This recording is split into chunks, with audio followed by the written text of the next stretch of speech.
ఆరోగ్యంపై విలువైన సమాచారాన్ని అందిస్తున్న మెడ్ప్లస్ 1 టీవీని సబ్స్క్రైబ్ చేయండి, ఫాలో అవ్వండి.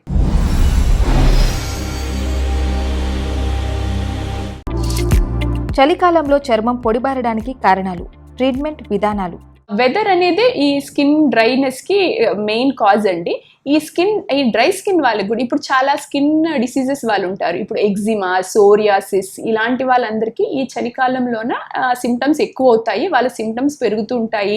ప్లస్ డయాబెటిక్ పాపులేషన్ అండి, మెయిన్లీ చాలా వరకు డయాబెటిక్ పాపులేషన్కి కొంచెం స్కిన్ డ్రై ఉంటుంది. వాళ్ళకి ఈ డ్రై స్కిన్ మీద ఇచ్చింగ్ రావడం, దురదలు, వీళ్ళు దాన్ని గోకడం వల్ల ఏమవుతుందంటే స్కిన్ ఇన్ఫెక్షన్స్ రావడం, అవి హీల్ అవ్వకపోవడం, అల్సర్స్లో తయారవడం, ఇలాంటి కాంప్లికేషన్స్ కూడా ఈ చలికాలంలో మనం చాలా చూస్తూ ఉంటాం.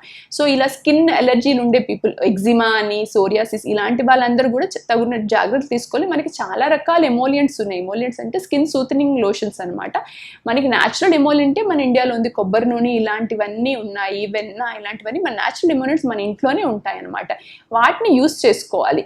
మెయిన్గా నేను చెప్పినట్టు డయాబెటిక్స్ అండి, డయాబెటిక్స్కి స్కిన్ తొందరగా డ్రై అవుతుంది, ఈ వింటర్ కాలంలో ఇంకా తొందరగా డ్రై అవుతుంది. డయాబెటిక్స్ కానీ చాలా ఇచ్చింగ్ వచ్చిందని గీక్కుంటూ వెళ్ళారంటే అది చిన్న స్క్రాచ్ అయినా అది అల్సర్, ఈ ఇన్ఫెక్షన్ అంతా వచ్చేసి తొందరగా హీల్ అవ్వకపోవడం ఇలాంటివన్నీ ఈ వింటర్ సీజన్లో జరుగుతూ ఉంటాయి అనమాట. వింటర్ సీజన్లో చాలామంది మొబిలిటీ కూడా తక్కువ ఉంటుందండి, ఎక్కువ మూవ్ అవుతుంటేనే బ్లడ్ సర్క్యులేషన్ ఉంటుంది, వామ్గా ఉంటుంది అనమాట. మన ఇండియాలో వింటర్స్ అంత బ్యాడ్ ఉండవు, బట్ స్టిల్ తగినటువంటి జాగ్రత్తలు, మెయిన్గా ఈ పాపులేషన్ అండి, ఏజ్డ్ పాపులేషన్ తగినటువంటి జాగ్రత్తలు తీసుకోవాలి అనమాట. మనకి న్యాచురల్గా ఇంట్లో దొరికే ఎమోలియంట్స్ అన్ని మనం వాడుకోవచ్చు. వెన్న, కొబ్బరి నూనె ఇవి రోజు వాడుకుంటూ స్కిన్ డ్రై అవ్వకుండా కాపాడుకోవాలి.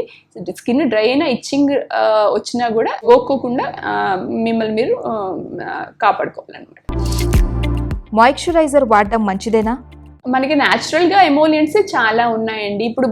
ఇప్పుడు మార్కెట్లో దొరికే చాలా ఎమోలియంట్స్, ఈ మాయిశ్చరైజింగ్ లోషన్స్ అండి, స్మెల్ వీటి గురించే ఎక్కువగా వాటిని ప్రమోట్ చేస్తున్నారు తప్ప ఇప్పుడు అందరికీ కొబ్బరి నూనె రాసుకోవడం, వెన్న రాసుకొని బయటకు వెళ్ళడం అవ్వదు. కాబట్టి మీరు మార్నింగ్ టైమ్స్లో బయటకు వెళ్ళినప్పుడు మీకు మార్కెట్లో దొరికిన మాయిశ్చరైజర్స్ వాడుకోండి. కానీ అంతకంటే మంచి మాయిశ్చరైజర్ మీకు మీ ఇంట్లోనే దొరుకుతుంది. నైట్ టైమ్స్ ఇంట్లో ఉన్నప్పుడు మాత్రం వీటికంటే మంచి మాయిశ్చరైజర్స్ ఉండవు.